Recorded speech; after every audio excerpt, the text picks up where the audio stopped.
नमस्कार दोस्तों, राधे राधे।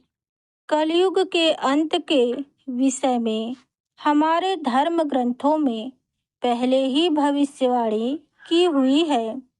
कलयुग का प्रभाव कैसा होगा? कलयुग में मनुष्यों का व्यवहार कैसा होगा? कलयुग की स्त्रियां कैसी होंगी?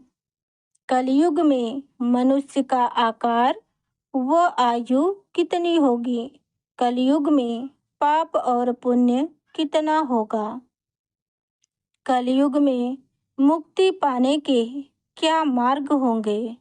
भगवान श्री कृष्ण ने बताया है कि कलयुग का अंत कैसे होगा।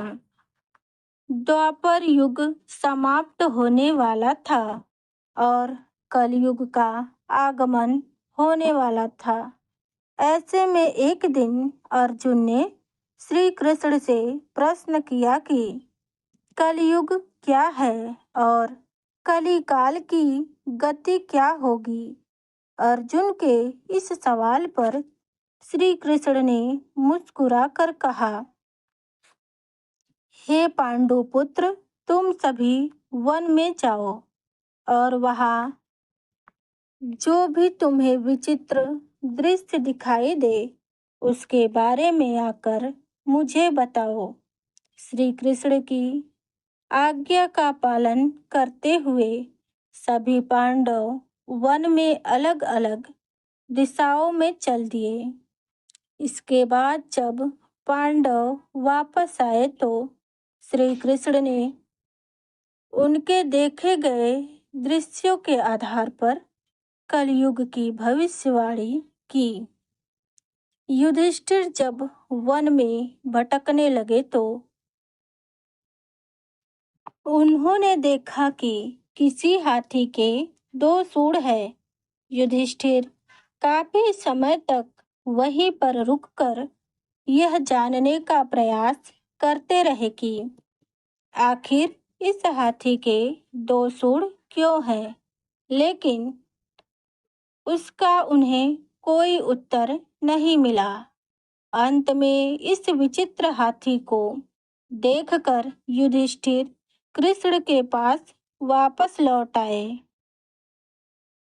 अर्जुन जब भटकते हुए वन में पहुंचे तो उन्होंने देखा कि एक पक्षी के पंखों पर वेदों की ऋचाएं लिखी हुई हैं, लेकिन यह पंछी किसी जानवर का मांस खा रहा था। अर्जुन ने जब यह दृश्य अपनी आंखों से देखा तो अर्जुन को यह बात समझ नहीं आई। दिव्य प्रतीत होने वाला कोई पक्षी ऐसा क्यों करेगा? अर्जुन भारी मन से श्री कृष्ण के पास वापस लौट आए। इधर भीम जब वन में भटकते भटकते पहुंचे तो उन्होंने देखा कि एक गाय ने बछड़े को जन्म दिया है और बछड़े को प्रेम में इतना चाटती रही कि वह बछड़ा घायल हो गया। बछड़े में से खून निकलने लगा। गाय के इस प्रेम को देखकर भीम को कोई शब्द ही नहीं सूझ रहे थे। नकुल ने वन में देखा कि एक बड़ी सी पत्थर लुढ़कते हुए आ रहा है। इस बड़े पत्थर ने रास्ते में पड़ने वाले सभी पेड़ पौधों को गिरा दिया। इस पत्थर को मजबूत दिखने वाले कोई भी पेड़ रोक नहीं पाए, लेकिन जैसे ही यह शिला एक छोटे से पौधे के पास पहुंची, उस पौधे के स्पर्श पाते ही यह पत्थर वहीं पर रुक गया। नकुल ने यह दृश्य देखा और इसे बताने के लिए श्री कृष्ण के पास आ गए। सहदेव ने देखा कि आसपास 5-6 कुएं हैं, उन सभी में पानी है, लेकिन इन छोटे कुओं के बीच में जो बड़ा कुआं है वह बिल्कुल ही खाली है। जबकि बीच का कुआं गहरा है, फिर भी इसमें पानी नहीं है। सहदेव इस कुएं का रहस्य जाने बिना ही श्री कृष्ण के पास लौट गए। जब श्री कृष्ण को धर्मराज युधिष्ठिर ने वन में घटित घटना के बारे में बताया तो श्री कृष्ण ने कहा, हे धर्मराज, तुमने जो भी देखा है वे कलयुग के आने का आहट है। हाथी के 2 सूंड का अर्थ है कि भविष्य में इस धरती पर मनुष्य 2 तरह की बातें करेंगे। उनकी कथनी और करनी में बड़ा ही अंतर होगा। मनुष्य नैतिकता को छोड़कर दोनों तरफ से एक दूसरे का शोषण करेंगे। श्री कृष्ण ने अर्जुन से कहा, हे पार्थ, वन में तुमने वेद की ऋचाएं लिखे जिस पक्षी को मांस खाते हुए देखा, वह भी कलयुग के आने का ही संकेत है। कलयुग में ऐसे मनुष्य होंगे जो दिखने में ज्ञानी और ध्यानी लगेंगे, लेकिन दूसरी तरफ किसी अन्य मनुष्य पर अत्याचार करेंगे। उनके शरीर से मांस दिखने लगेगा। इसका अर्थ यह है कि ज्ञान का दिखावा करके मनुष्य एक दूसरे का भक्षण करेंगे। उन्हें केवल पद और धन से ही मतलब रहेगा, फिर चाहे उन्हें किसी की हत्या ही क्यों न करनी पड़े। कलयुग में मनुष्य का अहंकार उनके घरों से भी बड़ा होगा।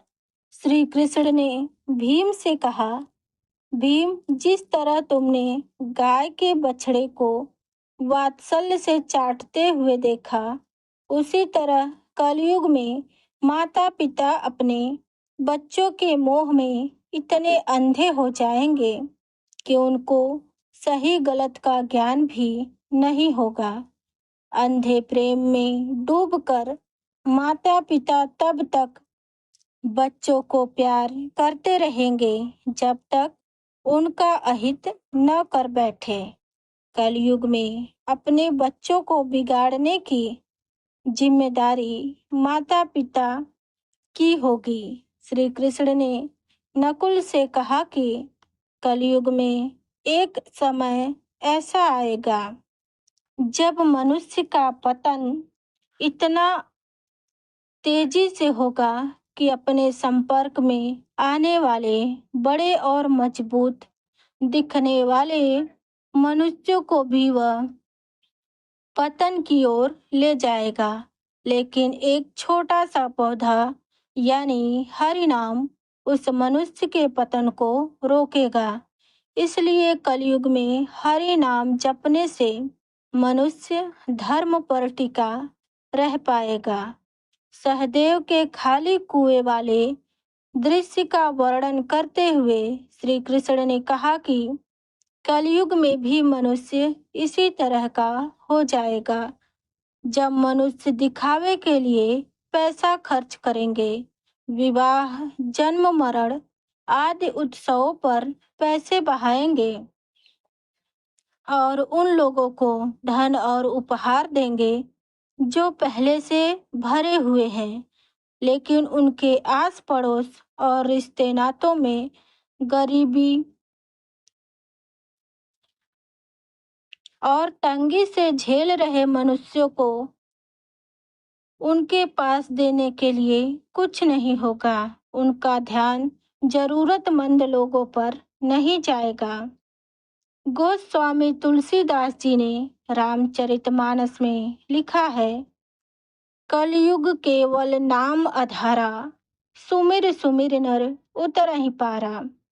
कलयुग में केवल नाम ही आधार है।